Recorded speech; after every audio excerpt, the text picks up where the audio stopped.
Drama की starting में fan linen और ल्यूजी की मुलाकात होती है, जहां पर फैन लिलिन ल्यूजी को काफ़ी गुस्से भरी नज़रों से देखती है और कह रही होती है कि तुम इतने टाइम से मेरे साथ इतना बड़ा खेल खेल रहे थे। तो ल्यूजी कहता है कि तुमने बिल्कुल सही समझा मिस फैन, और क्योंकि अब मैं भी इस कंपनी का एक छोटा सा मैनेजर हूँ तो मुझसे थोड़ा तमीज़ से बात करना। जो बात सुनकर फैन लिलिन को गुस्सा आ जाता है और वो ल्यूजी पे अटैक करती है, जिस पर वो दोनों ही नीचे गिर जाते हैं। तभी उधर से एक एम्प्लॉय उन दोनों को उस तरह देख लेती है एक साथ, जिस पर फैन लिलिन को शर्म आने लगती है और वो उठकर बिना कुछ बोले वहां से जाने लगती है लिफ्ट की तरफ। और इधर ल्यूजी वहीं ज़मीन पर पड़ा होता है और अपनी इज्जत छुपा रहा होता है और सोच रहा होता है कि ये भला मुझे अकेले छोड़कर कैसे जा सकती है बिना उठाए। अब नेक्स्ट इधर हम लोग फैन लिली को देखते हैं, जो अपनी एम्प्लॉय से बात कर रही होती है कि हमें हर हालत में वो कॉन्ट्रैक्ट मिस लिन से चाहिए, फिर चाहे जो हो। और दूसरी तरफ इधर हम लोग ल्यूजी को देखते हैं, जो अपने एम्प्लॉय को कह रहा होता है कि हमें अब तक जितने भी कॉन्ट्रैक्ट मिले हैं उन सभी को रीचेक करो। अब इधर फैन लिली ल्यूजी को देखते हुए कहती है कि ये आखिर कल का आया मैनेजर इतनी जल्दी इन कामों को कैसे समझ पा रहा है। जिसके बाद वो लिफ्ट की तरफ देखती है कि वो बस बंद ही होने वाला है। इसके बाद ल्यूजी फैन लिलिन की तरफ देखता है और सोचता है कि फैन लिलिन अपने काम में बहुत ही ज़्यादा फोकस्ड है, जो कि एक बहुत ही अच्छी बात है। जिसके बाद ल्यूजी भी नोटिस करता है कि लिफ्ट बस बंद होने ही वाला है। जिसके बाद जाते जाते फैन लिलिन कहती है कि इस काम के लिए थोड़े और लोगों को ढूंढ कर लाओ। जो बात सुनकर उसकी एम्प्लॉय को कुछ समझ नहीं आता। अब फैन लिलिन को सीढ़ियों की तरफ जाते हुए दिखाया जाता है, पर जब लिफ्ट खुलती है तो देखते हैं कि लिफ्ट के अंदर फैन लिलिन ऑलरेडी होती है, जो देखकर ल्यूजी शॉक्ड होता है। जिसके बाद फैन लिलिन उसे कहती है कि तुम लेट हो मिस्टर ल्यूजी, क्योंकि अब लिफ्ट पूरी तरह से फुल हो चुका है और तुम इसके अंदर नहीं आ सकते। तुम्हें थोड़ी जल्दी करनी चाहिए थी। मुझे पता है कि ये तुम्हारा फर्स्ट टाइम है, पर अगली बार ध्यान देना। जो बात सुनकर ल्यूजी हंसने लगता है और लिफ्ट बस बंद होने ही वाला था, तभी वो अपने हाथों से उसे रोक देता है और लिफ्ट के अंदर घुस जाता है। जो देखकर तो फैन एलियन शॉक्ड होती है और बाकी सब भी काफ़ी ज़्यादा शॉक्ड होते हैं। ल्यूजी अंदर जाते हुए कहता है कि तुम्हें शायद पता नहीं है, इस लिफ्ट में एक और जगह खाली है और वो जगह मेरे लिए ही बची हुई थी। और भले ही ये मेरा फर्स्ट टाइम है, लेकिन मैं जब भी कोई काम करता हूँ तो उसे अपने पूरे दिलो जान से करता हूँ और ऐसी कोई भी कमी नहीं छोड़ती जिससे ये पता चले कि वो मेरा फर्स्ट टाइम है। अब लिफ्ट बंद होने लगती है, जिसके बाद ल्यूजी का एम्प्लॉय बस अंदर घुसने ही वाला होता है, तो ल्यूजी उसे रोक देता है और कहता है कि तुम्हें अब मुझे फॉलो करने की कोई भी ज़रूरत नहीं है, मैं अकेले सब कुछ हैंडल कर सकता हूँ।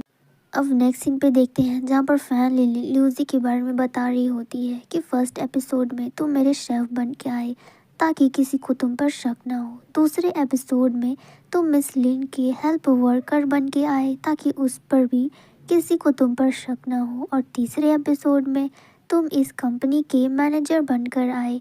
और मेरे ख्याल से ये सब कुछ काम तुमने बहुत ही सोच समझ के किया है, तुम्हारे पास टैलेंट तो है। जिस पर ल्यूजी फैनलिन को थैंक यू करता है और कहता है कि कम से कम तुम्हें मुझ पे इतना तो भरोसा है कि मैं इन कामों के लिए कैपेबल हूँ। फैनलिन ल्यूजी की बातें सुनकर फेक स्माइल करती है, जिस पर ल्यूजी उसे कैंडी दिखाते हुए कहता है कि इसी बात पर क्या तुम कुछ स्वीट खाना चाहोगी, मेरा मतलब कैंडी से है। फैनलिन उसकी बातों को इग्नोर कर देती है। उतने में वहाँ पर मिस लिन आ जाती है। इससे पहले कि ल्यूजी वहाँ पर जाता, फैन लिलिन उससे आगे वहाँ पर पहुँच जाती है और मिस लिन को ग्रीट करती है और उन्हें अंदर लेकर आती है। जिसके बाद वो आते ही अपने काम पे लग जाती है। वो अपनी ज्वेलरीज को प्रमोट करने लगती है और अपनी ज्वेलरी की काफ़ी ज़्यादा तारीफ करने लगती है। इसके बाद फैन लिलिन कहती है कि इन दिनों न्यू कपल्स तो बनते रहते हैं और उसके लिए उन लोगों को शादी भी करनी होती है, जिस पर ज़्यादातर लोगों ने हमारा ही ज्वेलरी यूज़ किया है। उन्हें हमारी ज्वेलरी इतनी ज़्यादा पसंद आती है कि वो किसी भी सेरेमनी पर हो हमारी ज्वेलरी ही लेते हैं। और क्योंकि इनकी डिज़ाइंस भी कुछ खास तरीके से बनाई गई है जो कपल्स को बहुत ही ज़्यादा पसंद आती है। और ये सब बातें सुनकर मिस लिन काफ़ी ज़्यादा इम्प्रेस होती है फैन लिलिन से। फैलिन कहती है कि यहाँ पर हर तरह की रिंग्स मिलती है, पेंडेंट और ब्रेसलेट भी मिलती है। अगर आपको इनमें से कोई भी पसंद आती है तो आप मैचिंग रिंग भी खरीद सकती हैं और ब्रेसलेट भी ले सकती हैं। और वो सब बातें मिस लिन को काफ़ी ज़्यादा अच्छी लगती है कि फ़ैन लिलिन अपने काम को लेकर बहुत ही ज़्यादा फोकस्ड है इतनी कम उम्र में। अब मिस लिन डायरेक्टली फ़ैन लिन के पास आते हुए उससे सवाल पूछ लेती है कि क्या तुम शादीशुदा हो। जो सुनकर फ़ैन लिलिन तो बिल्कुल शॉक्ड ही रह जाती है और कहती है कि अभी तक तो नहीं। जिस पर मिस लिन कहती है कि मुझे लगता है कि तुम्हें अपने लिए एक पार्टनर ढूंढ लेना चाहिए। जिस पर फ़ैन लिलिन कहती है कि हाँ, आपने बिल्कुल सही कहा, लेकिन मुझे नहीं लगता कि अभी मेरी उतनी उम्र हुई है कि मैं अभी इन सब चीज़ों के बारे में सोचूं। और क्योंकि मुझे अभी अपने करियर पर फोकस करना है तो मैंने इन सब के बारे में अभी तक सोचा नहीं।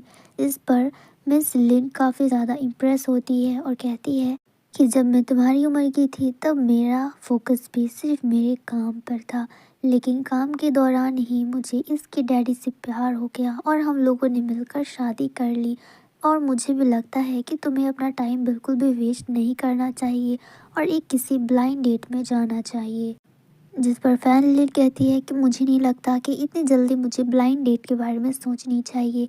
जो मेरा पार्टनर होगा वो हम लोग किस्मत से ही मिल जाएंगे, तो ब्लाइंड डेट की कोई ज़रूरत ही नहीं। जिसके बाद ल्यूसी कहता है कि यही बात तो मैं इसको समझा रहा हूँ कि जो कुछ भी होता है सब कुछ किस्मत में ऑलरेडी लिखा होता है, चाहे कितनी भी कोशिश कर लो वो कभी भी नहीं बदल सकता।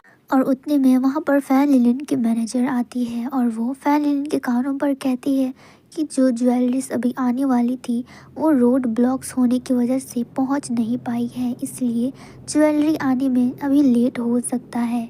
जो सुनकर मिस लिन कहती है कि अगर ऐसी बात है तो इस पे चिंता करने की कोई भी ज़रूरत नहीं, क्योंकि अभी हमारे पास जो ज्वेलरी है हम लोग उसी से काम चला लेंगे। और अगर तुम दोनों मिलकर उस ज्वेलरी का ऐड करोगे तो मुझे काफ़ी ज़्यादा खुशी होगी, क्योंकि तुम दोनों एक साथ बहुत ही ज़्यादा अच्छे लगते हो।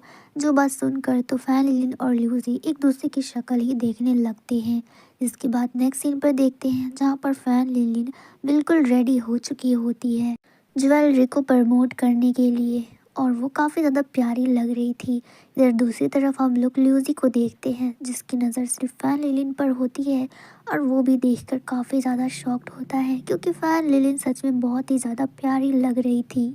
जिसके बाद ल्यूसी फैन लिलिन के पास आता है कैंडी लेकर और कहता है कि क्या तुम कुछ स्वीट ट्राई करना चाहोगी बिफोर स्टार्टिंग।